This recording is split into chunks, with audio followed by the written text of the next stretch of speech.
Hai guys, jadi aku di sini udah di suatu tempat workshop. Ini yang workshopnya keren banget di Surabaya. Kalian juga pasti sudah sering dengar, juga sering lihat mungkin orang yang ada di sampingku ini. Nah, kali ini aku lagi ada di workshopnya Concerto. Nah, di samping aku ini namanya Ko Riki. Pasti yang hobi audio atau main audio udah pada kenal sama Ko Riki. Nah, kali ini kita akan bahas soal audio, soal gimana cara perjalanan Ko Riki membangun bisnis audio ini. Jadi nggak sekedar jadi seorang businessman, tapi juga dia dulunya itu installer dan juga sekarang jadi mentor. Nah, kita bahas semuanya nanti. Stay tune terus di channelnya Autoris Fastunar. Nah, Ko, sebelumnya aku mau tanya dulu. Koko ini sekarang pengen dikenal jadi mentor, jadi businessman, jadi installer, atau jadi apa, Ko? Dari pilihan itu ya, kalau menurutku ya, itu semua akan terlalui dari waktu lah. Nggak bisa kalau saya tiba-tiba bilang, mau dianggap apa tadi? Mentor. Oh, kok kejauhan ya rasanya gitu. Tapi kan punya itu, namanya ngajar, sering ngajari. Betul, gitu. jadi menurutku waktu itu yang akan membawa kita ke level-level itu, nggak bisa diragukan. Misalnya pertama kali kita jadi installer, tapi ternyata membawa kita menjadi, kan itu jadi sebuah bisnis misalnya gitu. Setelah jadi sebuah bisnis, ternyata saya mempunyai beberapa teman-teman yang mendukung atau tanda kutip distribusi gitu ya. Nah, itu tentu saja kita menjadi level yang lain lagi. Jadi jadi pilihan-pilihan itu saya rasa itu akan terjawab dan tercapai setiap level itu dengan berjalannya waktu. Itu aja sih. Gitu. Iya. Nah, tapi awal mulanya kok bisa tiba-tiba jatuh cinta atau berkecimpung di dunia audio itu kayak apa, Ko? Saya memulai bisnis ini kan tahun 2005 ya. Tapi saya suka yang namanya marketing, konsep marketing itu jauh sebelum 2025. Jadi 2005. 2005. Jadi bukan uang. Saya tidak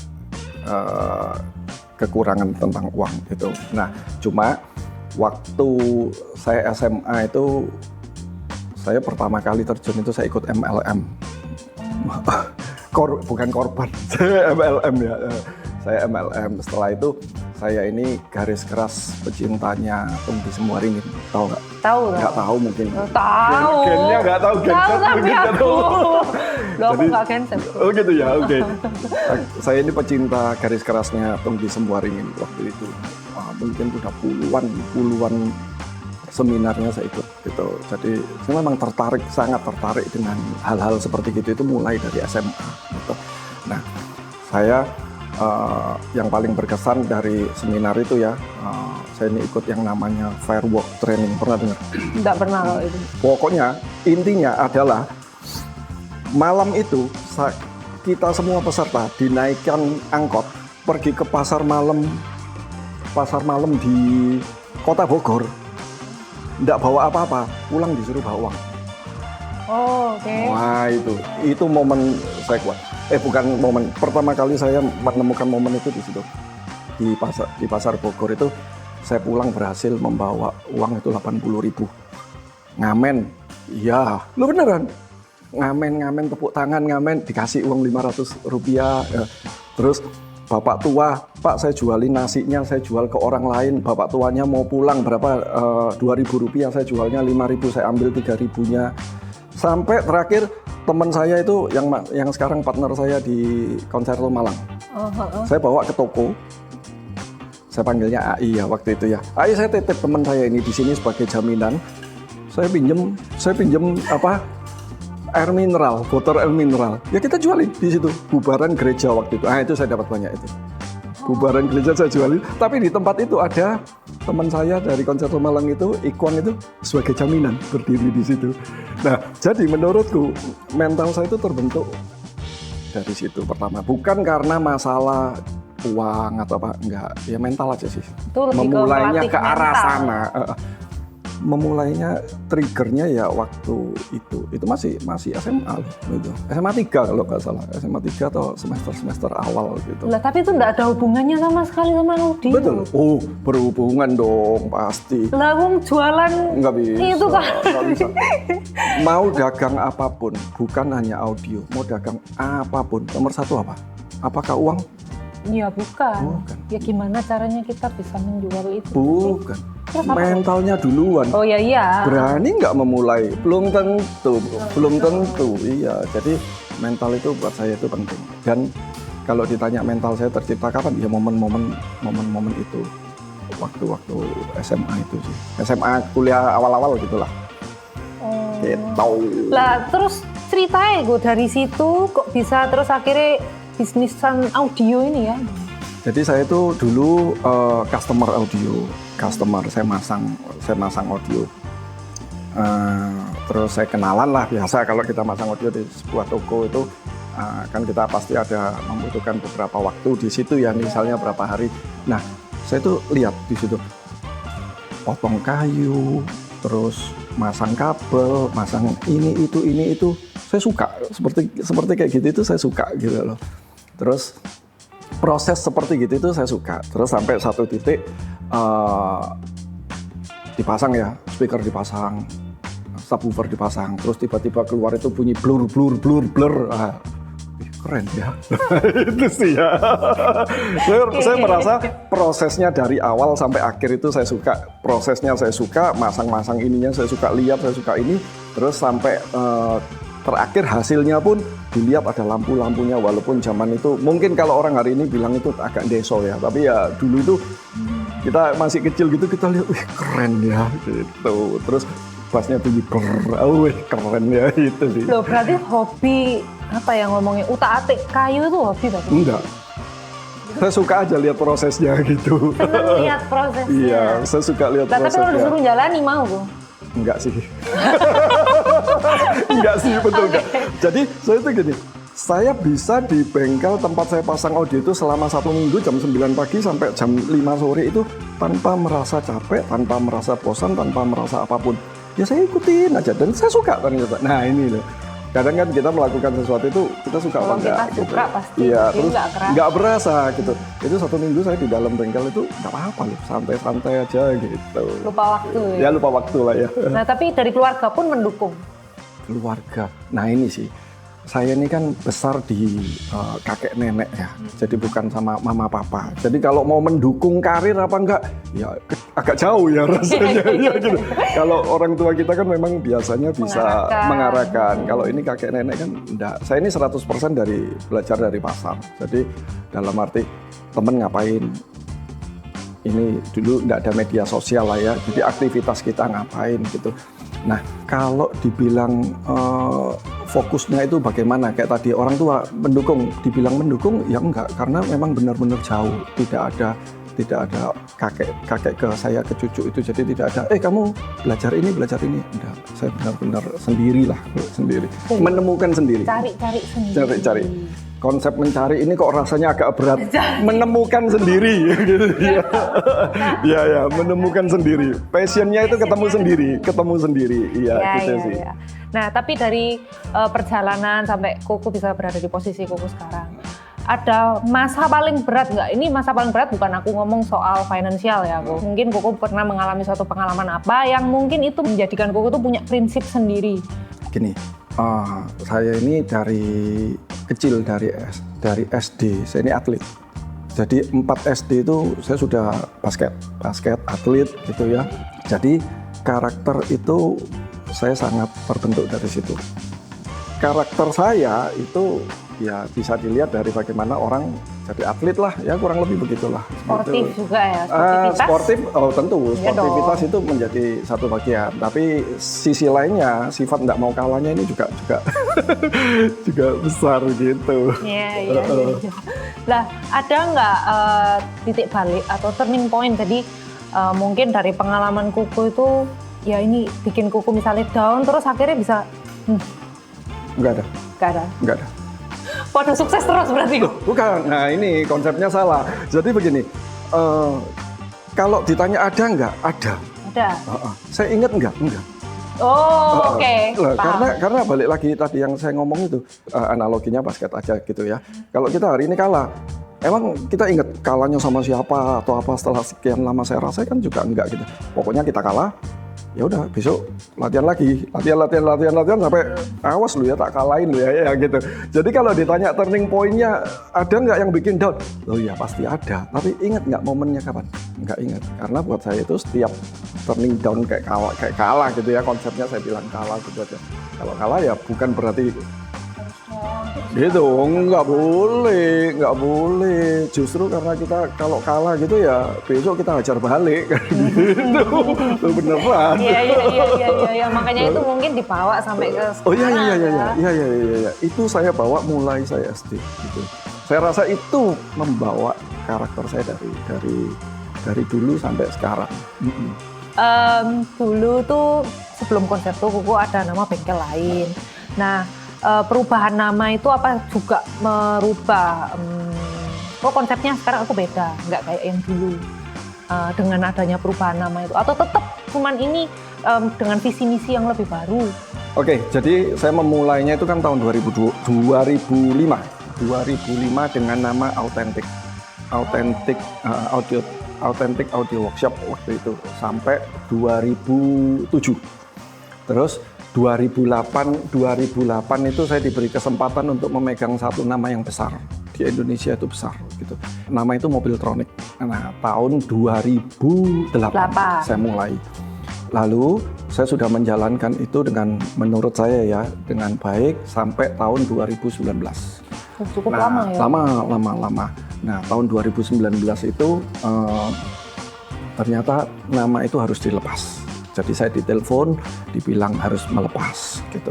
Di saat itu tuh yang menjadi deg-degan saya itu gini, saya sudah pegang nama besar ini 12 tahun. 11 tahun ya, 11 tahun. Lalu saya harus lepas dan memulainya itu dari nol. Nah, jadi pertanyaannya itu cuma simpel gini.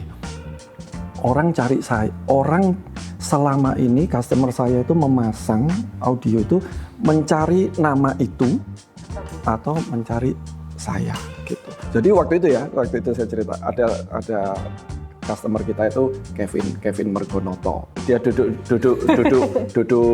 duduk bareng kita, terus kita ngomong, aku mau ganti nama nih, cariin dong. Tiba-tiba dia nyeletuk, Konserto bagus, Konserto. Oke, udah so simpel itu. Berarti nggak ada filosofi. Nggak ada sama sekali, nggak ada.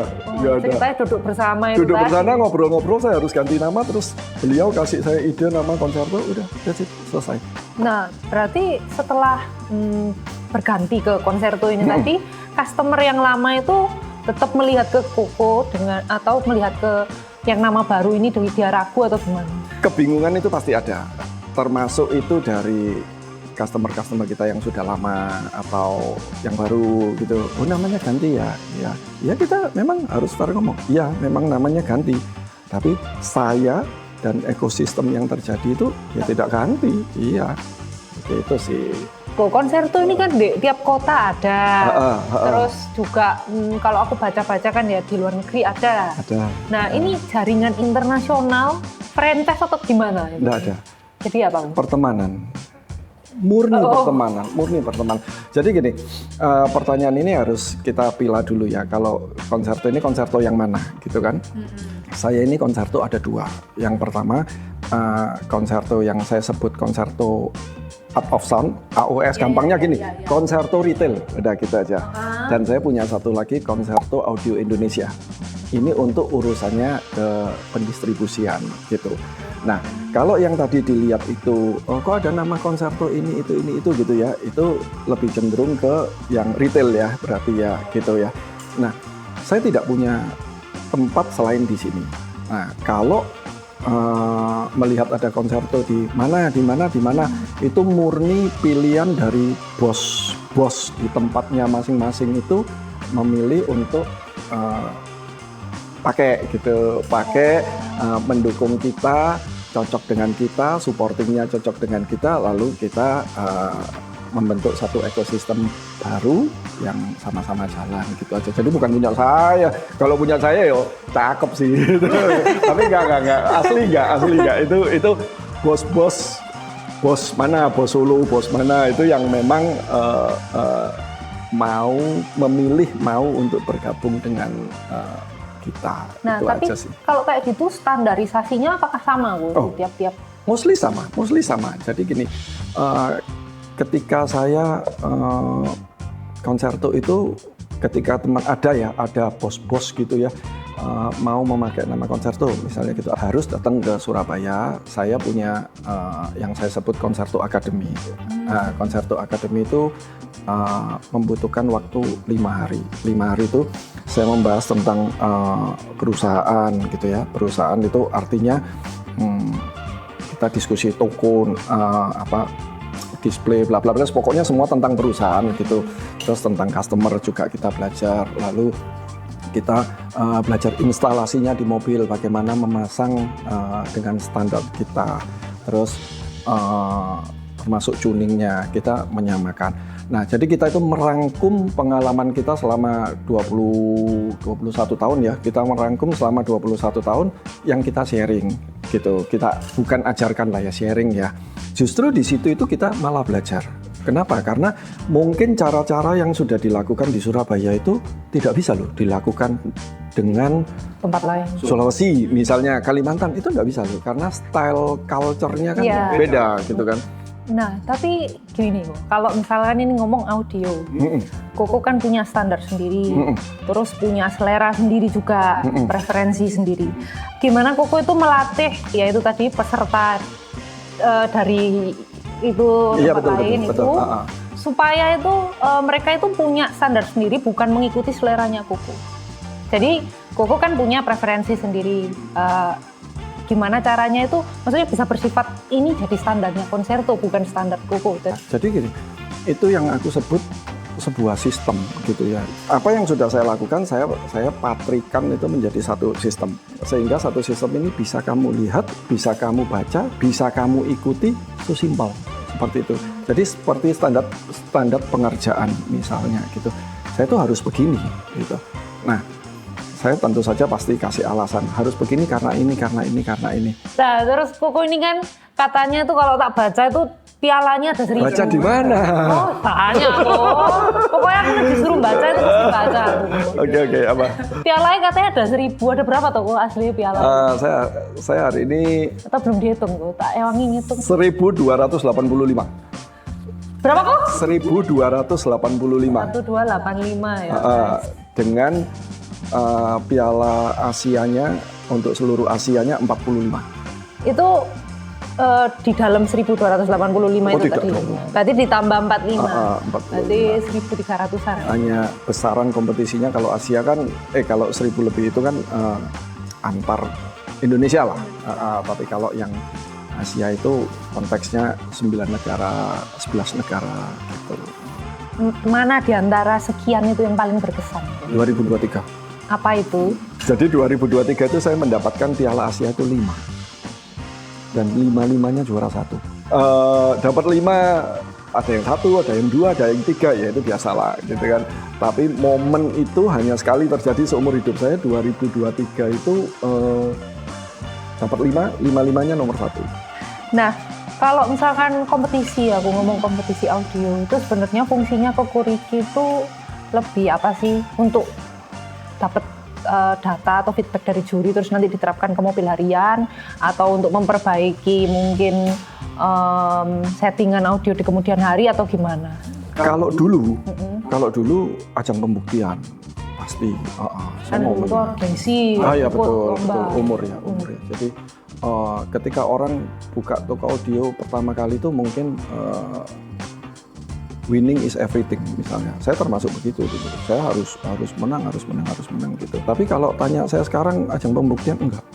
Jadi saya melihat sebuah pertandingan ini menjadi satu sarana ekosistem bermain malah.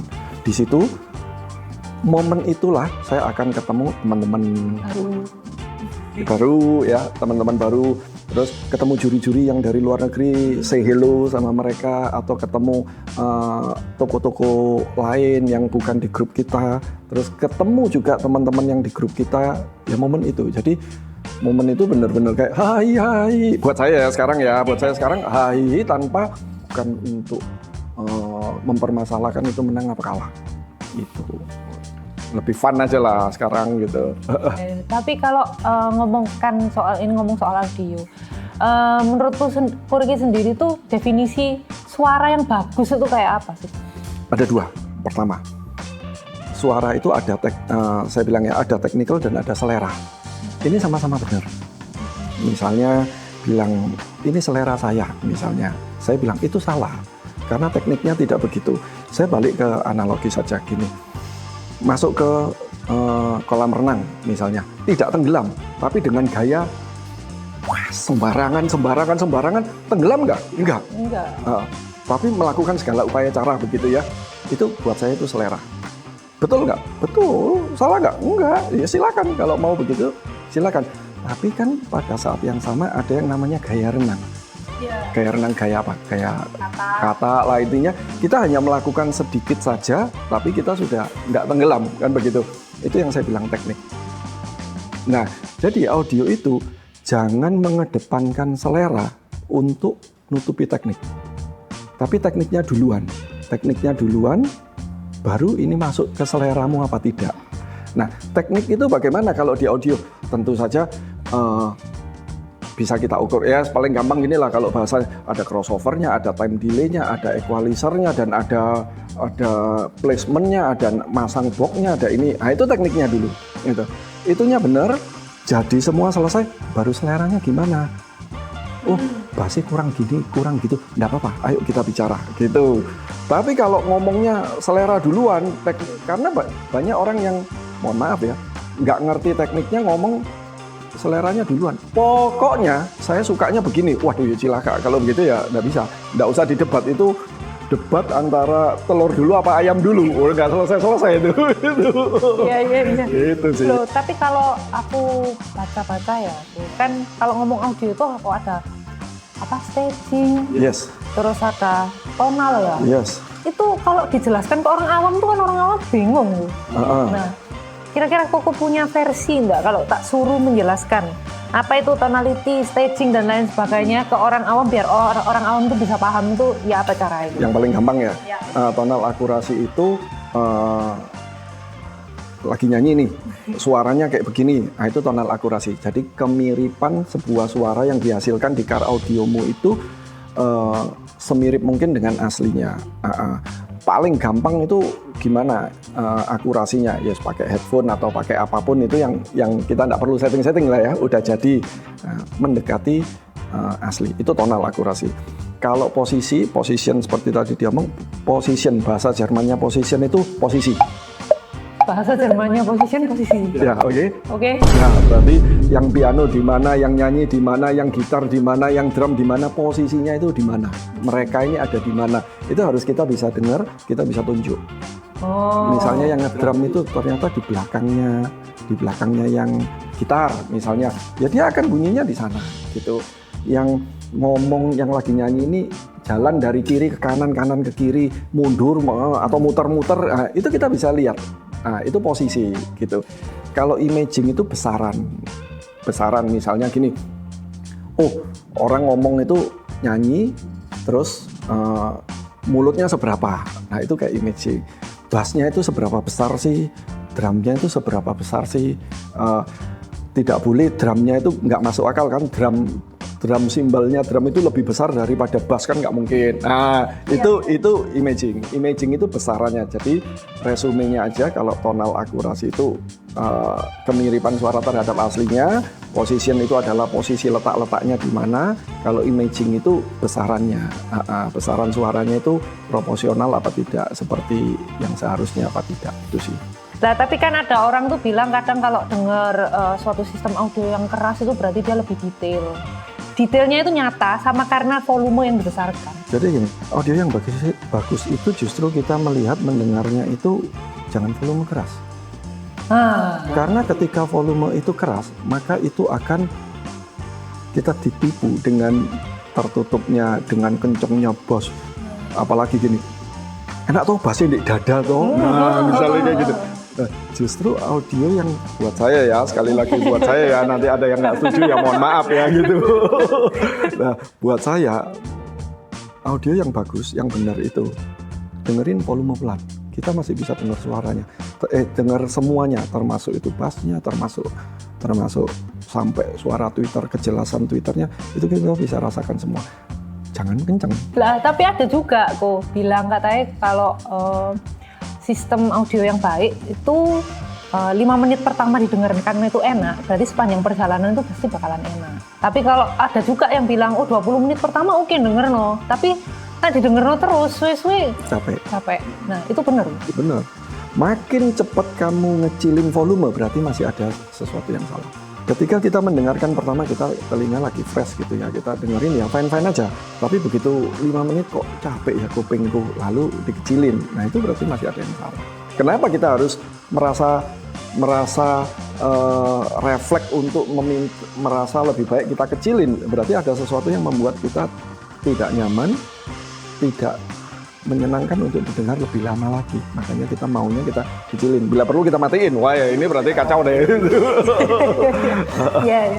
Menurut Koko ini dari pengalaman yang diperlihatkan alat ukur itu tetap perlu lagi diuji oleh telinga atau cukup dengan alat ukur? Alat ukur itu ibarat orang buta ya, misalnya orang buta itu tongkatnya.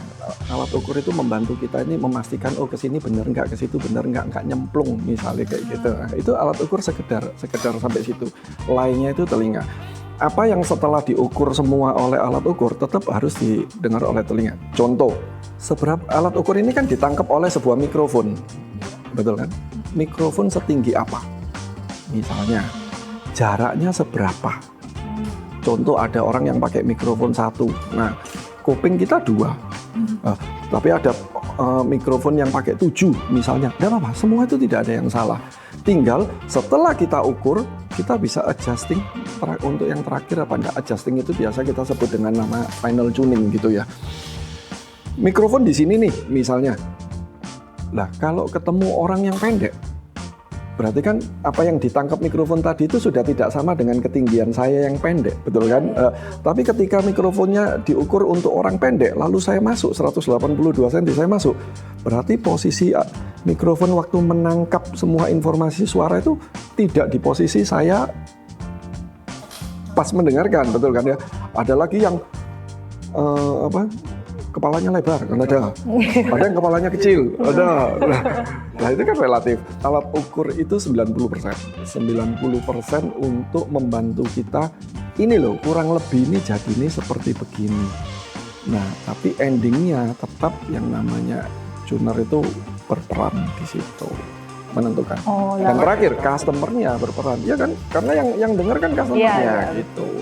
Nah kalau Kurigi sendiri biasanya pakai alat ukur dulu, baru pakai telinga, atau telinga dulu baru alat ukur dulu? Oh, alat ukur dulu ya. Alat ukur itu memberitahu kita untuk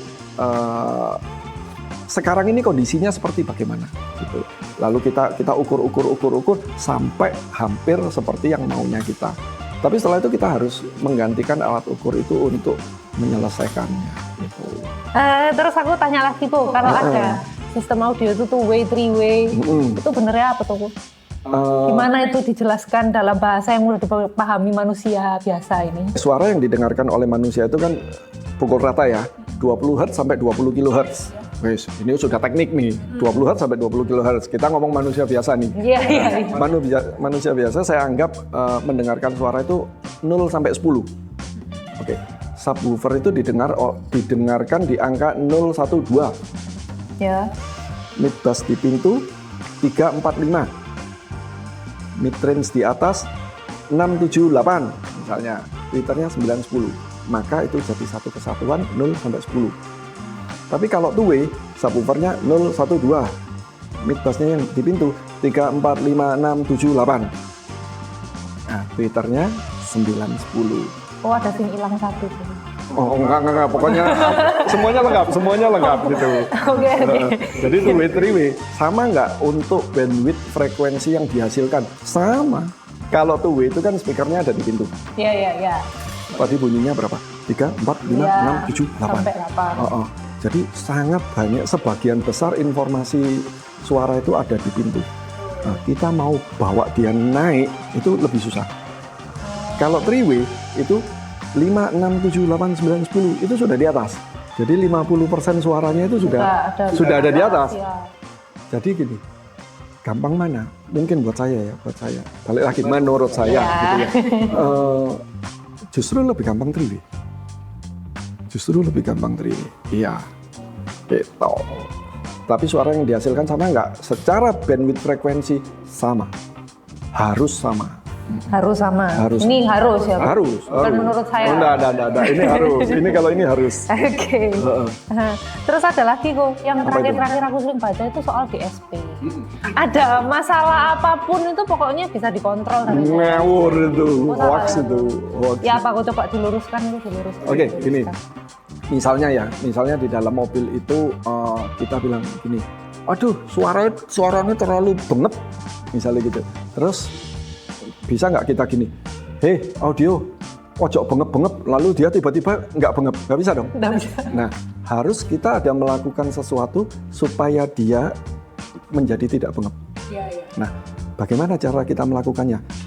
Di situ DSP digunakan, karena DSP itu bisa kita turunkan, bla bla bla, kita geser, kita ini sehingga mencapai suara yang kita inginkan. DSP tongkat sihir itu salah.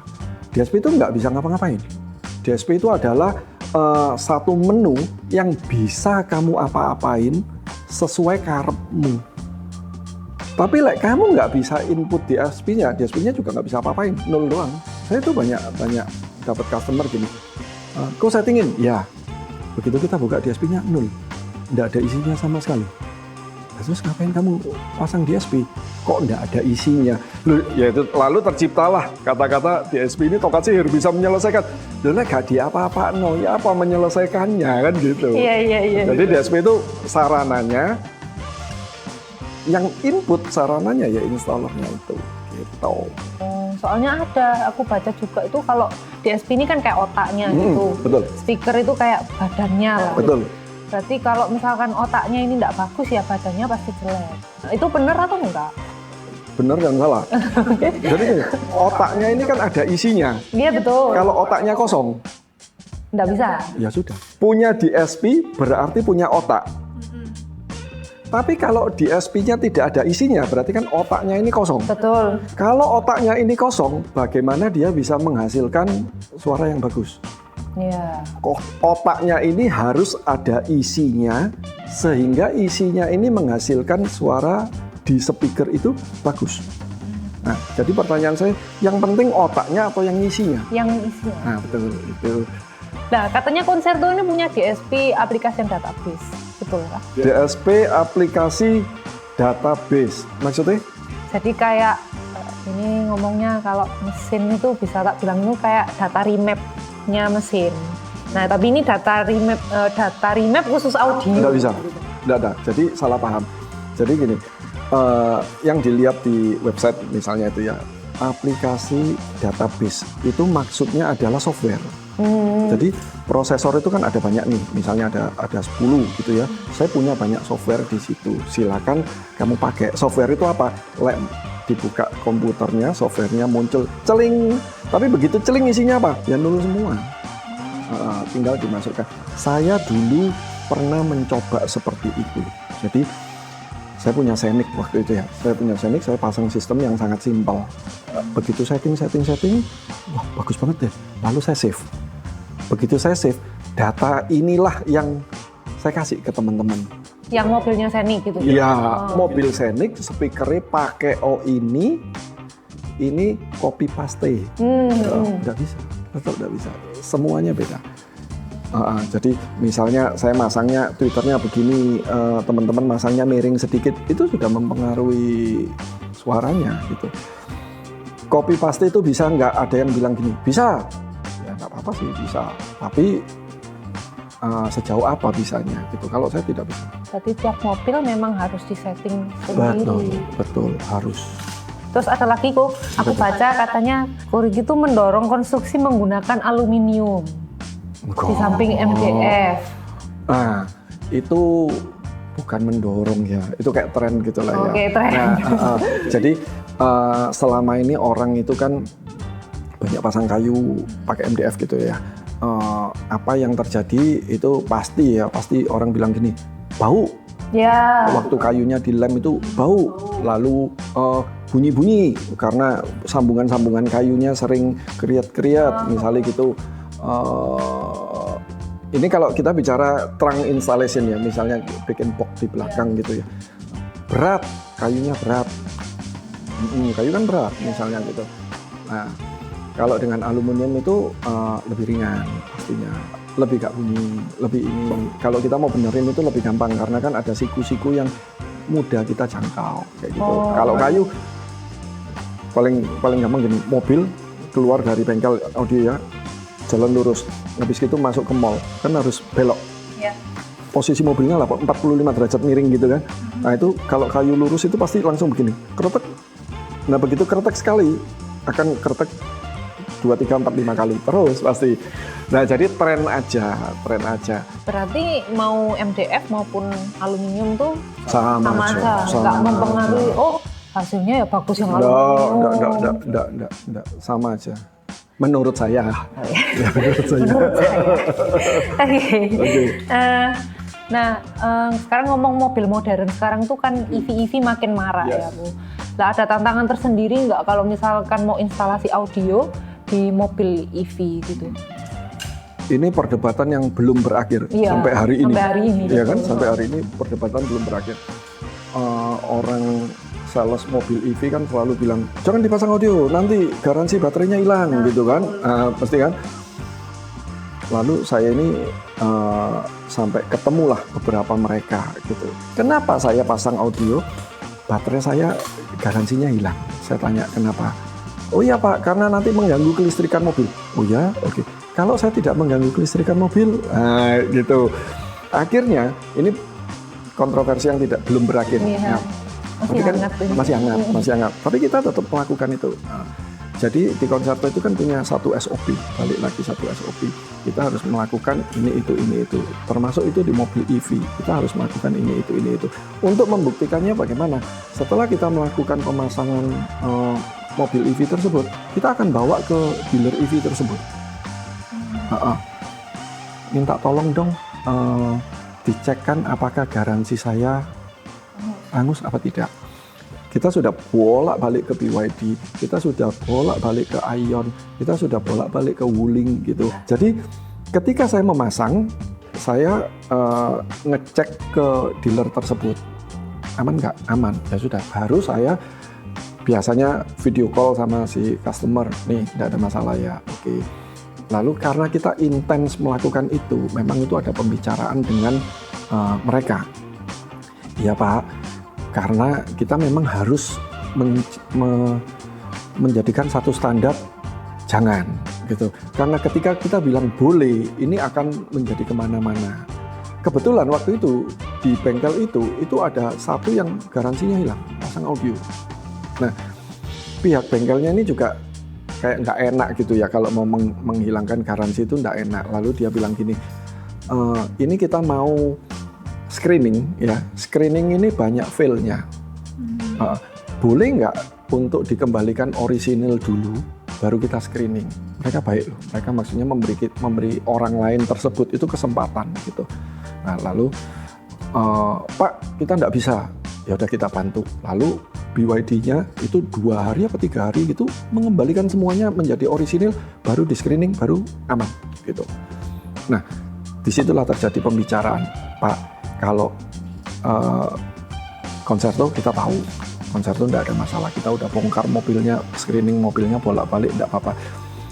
Tapi kalau kita menemukan, kalau kita bilang itu tidak apa-apa, tapi kan berarti buat semua kesalahan kita harus menerima. Sedangkan konteks memasang kelistrikan itu kan ada orang yang motong kabel, ada yang jumper, ada yang ini, ada yang pinjam mobil sebelah misalnya gitu. Nah, yang sesuatu hal-hal yang tidak boleh dilakukan tapi dilakukan. Nah, jadi Untuk masalah EV lebih susah Pak masang EV? Enggak, harusnya enggak. Sama sekali tidak susah gitu. Asal kamu tahu apa yang kamu lakukan, apa yang boleh dan apa yang tidak boleh. That's it, selesai. Oke, sekarang tak tanya iya kok ya. Apa Tapi itu? Koko nanti jawab bener atau salah. Ya. Modifikasi audio itu pasti harus memotong kabel bawaan dan otomatis menggugurkan garansi. Tidak. Salah berarti ya? Salah. Salah. Semakin besar watt, semakin banyak speaker, berarti semakin bagus kualitas suaranya. Ngawur. Salah. Ya. Oh, nggak ada ngawur ya. Salah. Peredam itu langsung membuat suara speaker menjadi jauh lebih bagus. Salah. Subwoofer hanya dibutuhkan orang yang suka bass keras dan pasti menghabiskan. Salah. Pertanyaannya belum selesai. Oke, kabel premium itu selalu menghasilkan peningkatan suara yang sebanding dengan kelas produk. Iya, benar. Kenapa? Audio itu kan satu sistem elektronik. Dia untuk nyala itu kan butuh listrik. Listriknya mobil itu ada di aki. Akinya di depan, semua listriknya di belakang misalnya. Mau masang apapun itu deh, itu. Supaya mereka mendapatkan arus listrik dari sumber listrik tersebut, jalannya pakai apa? Ya udah, itu. Jadi kita membutuhkan satu kabel yang standarnya oke.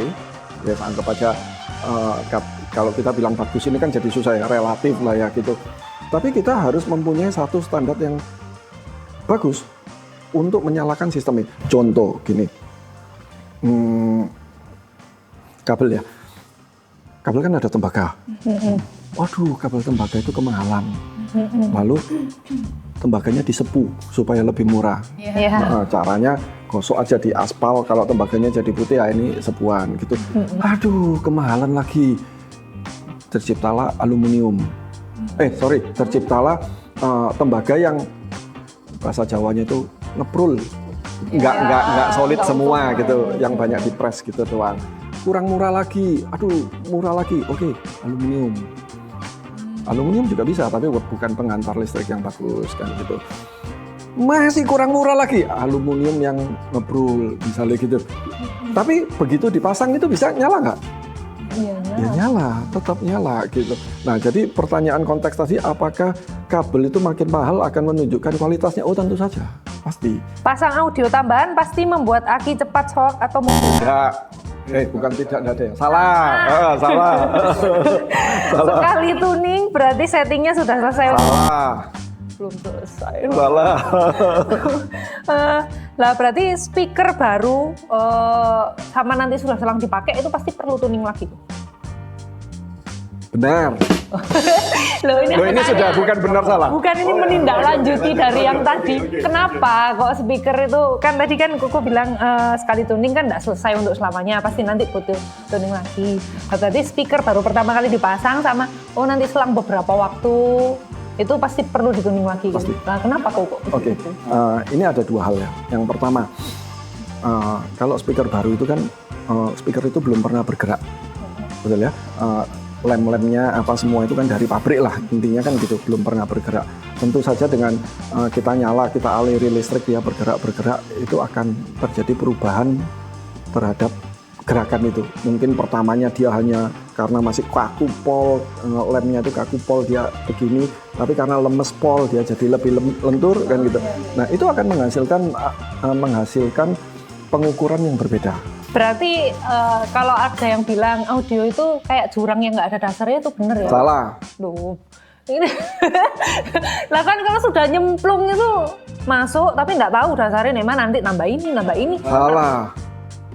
Salah. Kasih penjelasan.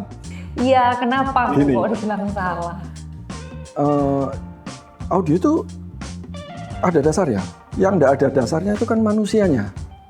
Oh ya, masuk akal ya, masuk akal. Benar nggak? Iya. Kok nyalain audionya? Iya. Setuju. Selesai? Manusianya ya berarti. Iya dong. Kalau kita sudah gini deh, kita punya mobil deh. Kita naik Avanza deh. Rodanya berapa? Ada setirnya? Ada kursinya? Kehujanan nggak? Terus ngapain beli Fortuner? Rodanya berapa Fortuner? Kursinya ada? Setirnya ada? Ada. Kehujanan nggak? Nggak. Kenapa harus beli Mercy? Prestisnya. Nanti Ini udah salah mobilnya atau salah orangnya? Salah orangnya. Iya sudah. Audio juga begitu. Kalau memang audio itu tanda kutip speaker 2 juta dirasa cukup, ya sudah.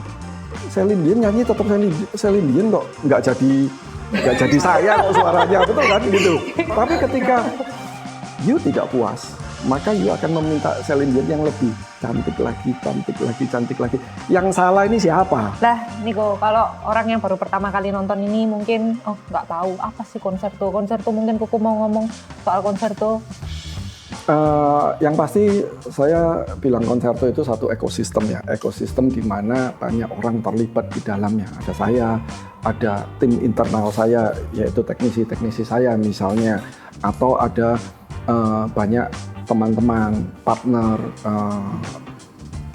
Saya lebih suka bilang partner ya daripada dealer. Partner-partner saya di seluruh Indonesia.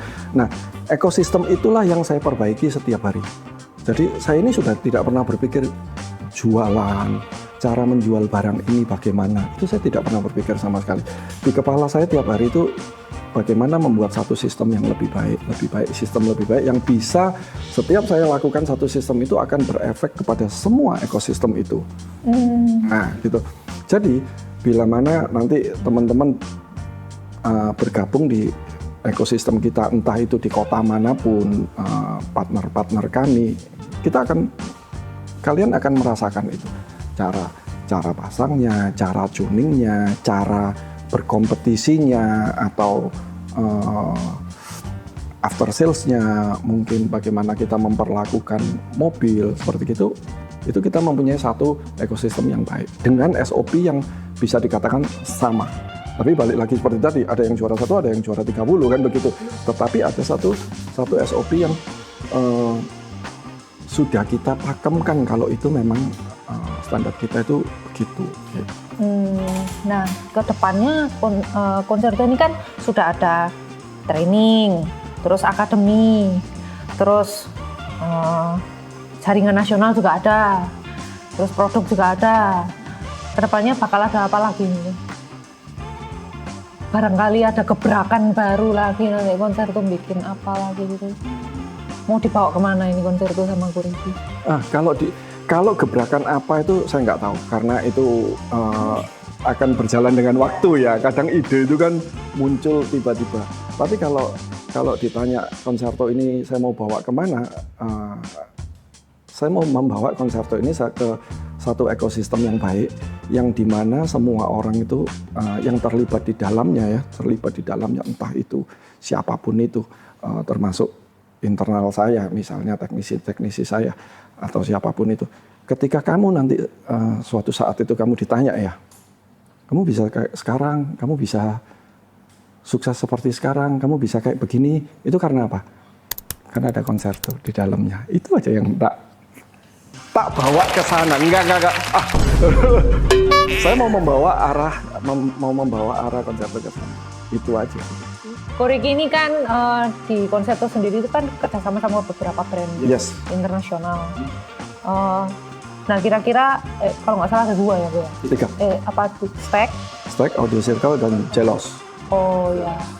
Nah, kira-kira apa sih yang membuat brand internasional sebesar itu tuh bisa percaya sama konserto? Apakah dari kualitas tuningku itu memang bagus atau apa, dan gimana Koko bisa maintain ya? Ini kan kayak dikasih tanggung jawab besar juga. Oke, ini pertanyaan sangat bagus ya. Jadi saya cerita tentang Audio Circle gitu. Audio Circle itu 2019 beliau itu email saya. Tahu nggak emailnya ngomong apa?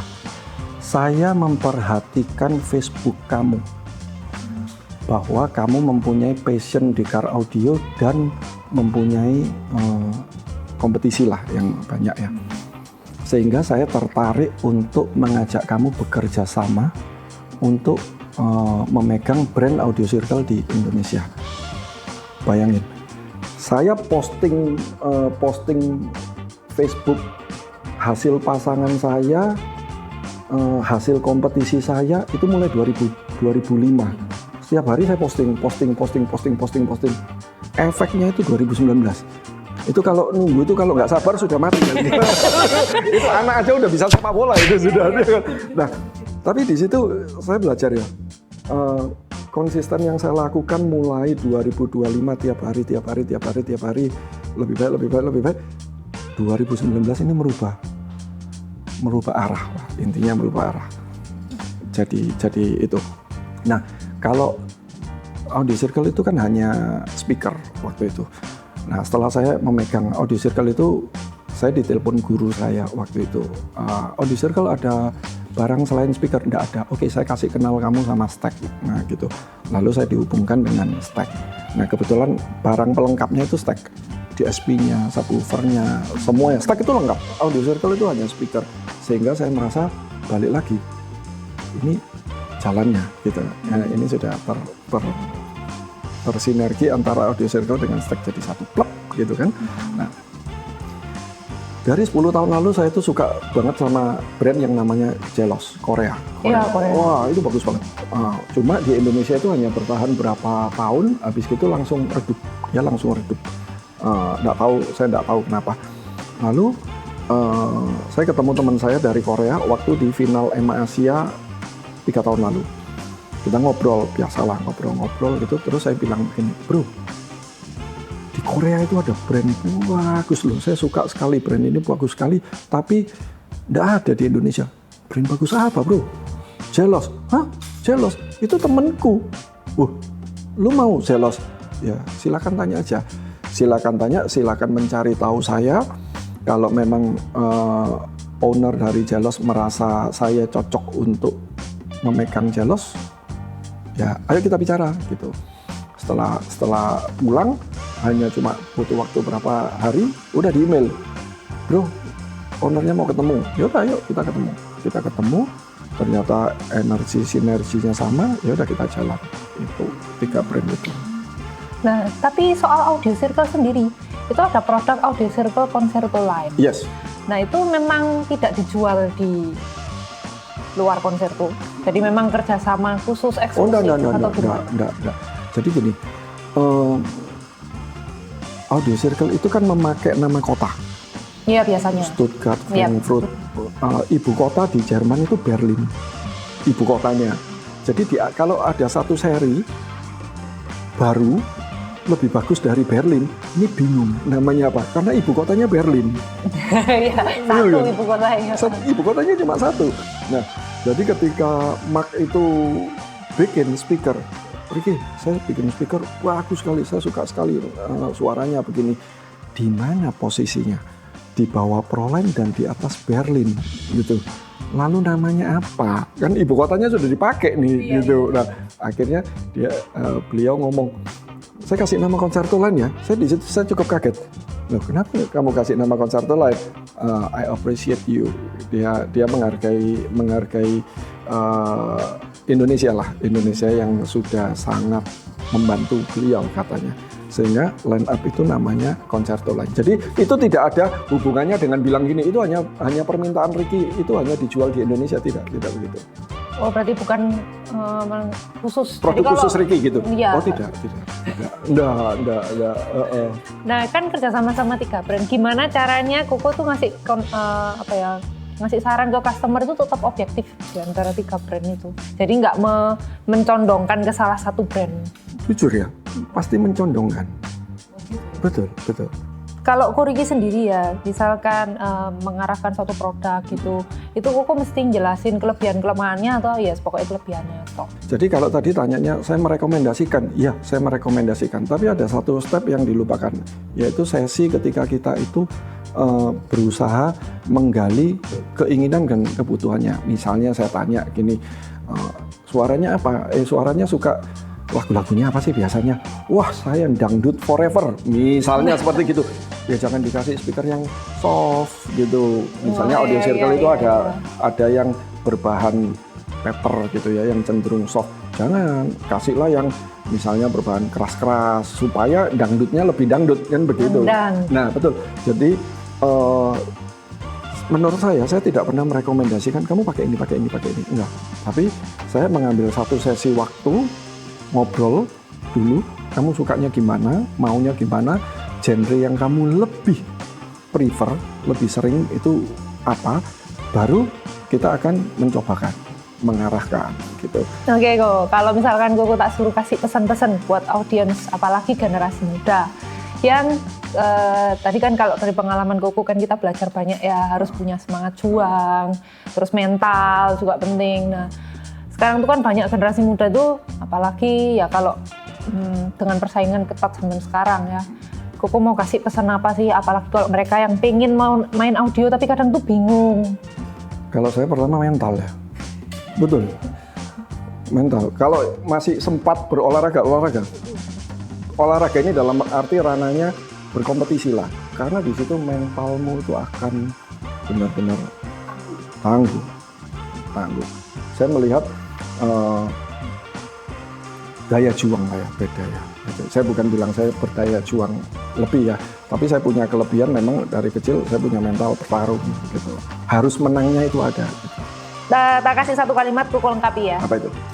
Audio mobil yang bagus bukan tentang titik-titik, tapi tentang titik-titik. Audio mobil yang bagus bukan tentang pembuktian, Tapi tentang experience yang ada di dalamnya. Oke. Betul. Oke. Itu penutup buat wawancara kita sama Ko Riki kali ini. Jadi buat kalian yang hobi audio jangan lupa kalau misalkan mau konsultasi boleh langsung Ko Riki open ya Bu untuk Open. bisa langsung aja chat. Nanti alamatnya juga bisa langsung datang, kita tulis di sini. Oke, jadi kalian stay tune terus, nanti kita bakal interview juga sama mereka yang expertise di bidang-bidang lain. Stay tune di Outdoors Fast Tuner. Bye-bye. Oke, bye-bye.